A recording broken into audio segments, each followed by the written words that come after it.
Hello സുഹൃത്തുക്കളെ, നിങ്ങൾക്കെല്ലാവർക്കും എൻ്റെ യൂട്യൂബ് ചാനലിലേക്ക് സ്വാഗതം. ആദ്യമായിട്ട് നിഫ്റ്റിയുടെ ലെവൽസ് നോക്കാം. നിഫ്റ്റി 24,148 ക്ലോസ് ചെയ്തേക്കുന്നത്. അതായത് നിഫ്റ്റി കൺസോൾട്ടേഷൻ മൂഡിലാണെന്ന് തന്നെ വേണമെങ്കിൽ പറയാം. നമ്മൾ കഴിഞ്ഞ ആഴ്ച പറഞ്ഞിട്ടുണ്ടായിരുന്നു 24,800 മറികടക്കുകയാണെങ്കിൽ ബുള്ളിഷ്നെസ് ആയിരുന്നു. 23,500 മേജർ സപ്പോർട്ടാണെന്നും 23,500 എത്തിയില്ല, 23,826 വരെ വന്നുള്ളൂ. അതിനുശേഷം തിരിച്ച് ബൗൺസ് ബാക്ക് ചെയ്ത് മുകളിലേക്ക് പോയി.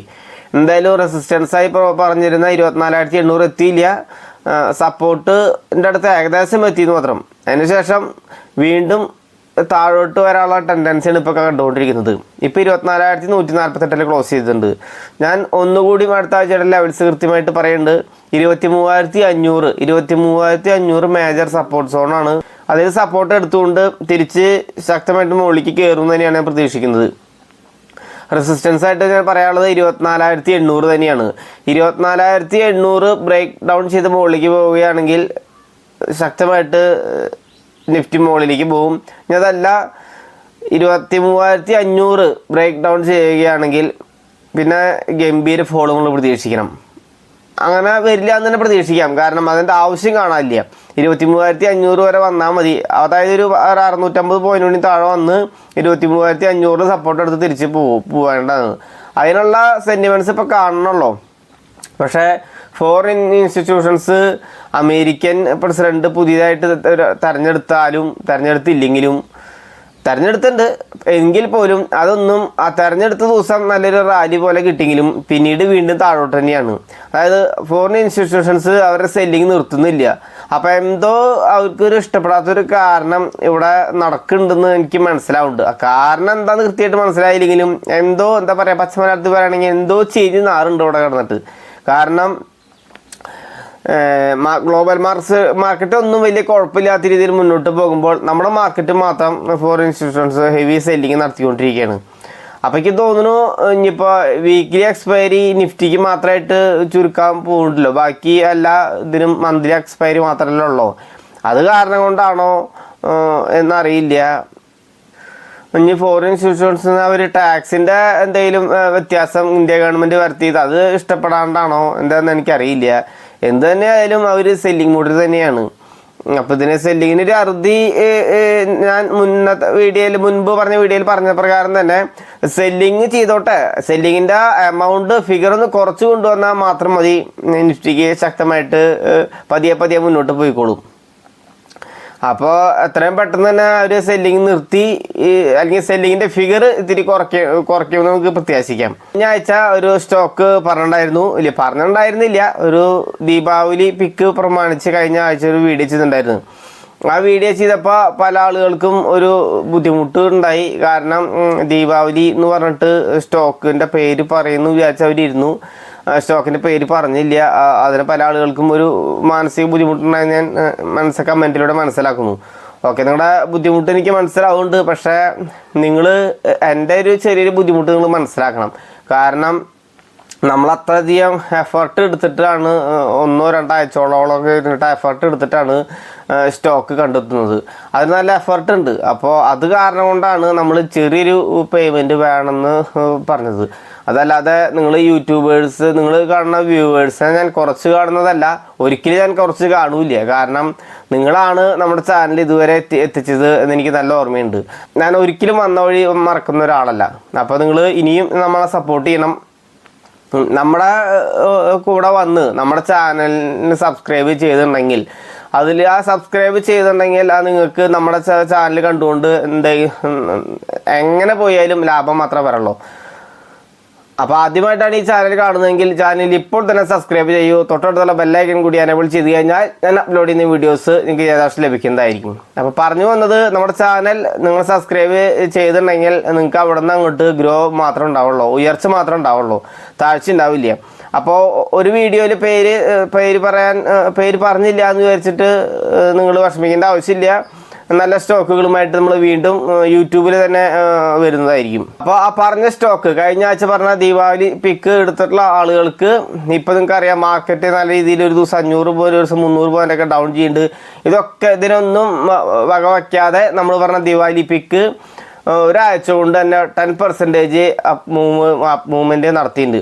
അതായത് നമ്മൾ പറഞ്ഞ ബൈ ലെവലിൽ നിന്ന് ഒരു 10% മുകളിലേക്ക് കയറിയിട്ടാണ് ഇപ്പോൾ നിൽക്കുന്നത്. ഇന്നലെ ചെറിയൊരു പ്രോഫിറ്റ് ബുക്കിംഗ് ഒന്നുണ്ട്, ഒരു 2% 2.5% ഓൾമോസ്റ്റ് ഇപ്പോഴും ഒരു 7% ഇപ്പോഴും ആ സ്റ്റോക്ക് പ്രോഫിറ്റിലാണ്. ദിവാലി പിക്ക് ഒരാഴ്ചയായിട്ടുള്ള കൊടുത്തിട്ട് ഈ 5 ദിവസം കൊണ്ട് തന്നെ 10% പോയിരുന്നു. അതിനുശേഷം ചെറിയൊരു റീടെസ്റ്റിന് വേണ്ടി വന്ന് ഇപ്പോൾ 7% പ്രോഫിറ്റ് റണ്ണിങ് ആണ്. അപ്പോൾ നമ്മൾ എഫർട്ട് എടുത്ത് കൊടുക്കുന്ന സ്റ്റോക്കിന് റിസൾട്ട് ഉണ്ട്. മാർക്കറ്റ് ഇത്രയധികം ഡൗൺ സൈഡ് വന്നിട്ട് പോലും നമ്മുടെ സ്റ്റോക്ക് മുകളിലേക്ക് തന്നെയാണ് പോയിക്കൊണ്ടിരിക്കുന്നത്. പിന്നെ ഗോൾഡൻ പീക്ക് ആയിട്ട് സ്റ്റോക്ക് പറഞ്ഞിട്ടുണ്ടായിരുന്നു 2 ആഴ്ച മുമ്പ്. ആ സ്റ്റോക്ക് ഇപ്പോഴും നമ്മുടെ ബൈ പറഞ്ഞ ലെവലിൽ നിന്ന് മുകളിൽ തന്നെയാണ് ട്രേഡ് ചെയ്യുന്നത്, താഴെയല്ല.